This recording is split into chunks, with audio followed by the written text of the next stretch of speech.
guys, nandito tayo sa ating Jackpot X guys. So isang earning application guys na alamin po natin kung legit ba or isa pong malaking scam guys. So punta tayo sa ating Play Store, then alamin po natin ang rating niya is 4.5 guys. Medyo mataas po siya. Then meron na rin 1 million downloads guys. So kailangan po natin itong laruin para malaman natin kung legit ba or isa pong scam guys. So yun na po. So nakapaglaro na po ako rito ng 3 oras, 4 na oras guys. So nalobat na lang po yung aking cellphone kakalaro dito para ma-reach tong 5,000 na minimum nila. So ang 5,000 na to guys, so kailangan po natin maka-reach ng 5,000, kaso ang problema is 4,500 pa lang tayo. So una kong laro dito guys, matataas pa yung bigay natin, bigay na green money guys. So ngayon kasi puro 5 piso, 10 piso na lang guys. So puro pa ads yung ating application na to. Then paano siya laruin? So kailangan lang natin i-spin. So kailangan lang natin makakuha ng green money guys. So yung green money is katumbas po siya ng pera guys.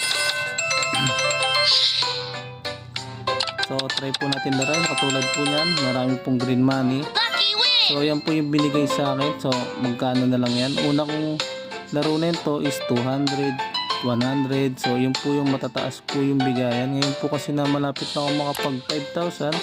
So medyo nilitan na po nila. So isa na namang scam to guys. Then once na kinilig nyo tong 19 pesos guys, so isa na naman pong ads yan guys. Isa na namang makulit na ads na hindi natin kayang i-skip guys. So kailangan natin tapusin kasi dun nakita tong application na to. So yun nga, so X na po natin yan. Pero nagrekta pa rin sa ads guys.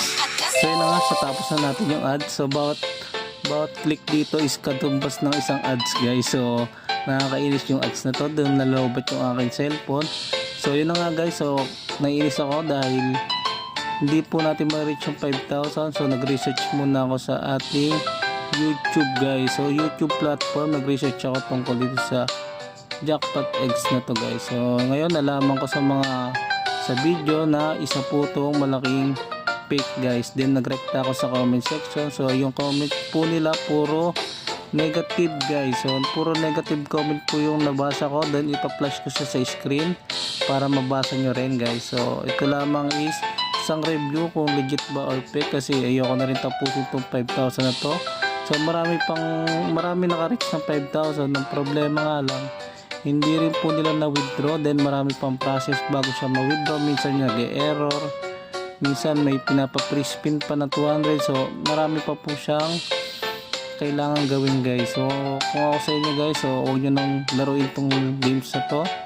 So ang kumikita lang dito yung gumawa ng games na to guys, kasi puro ads. Then marami silang makakuha ads sa atin kasi play ng play yung ads dito guys. So wala rin tong invitational code na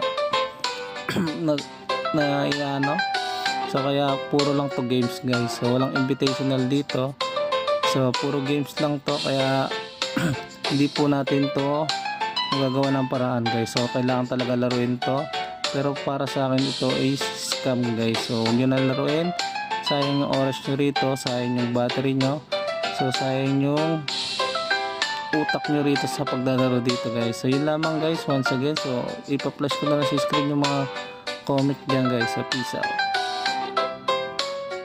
Once again, this is your JThrone TV.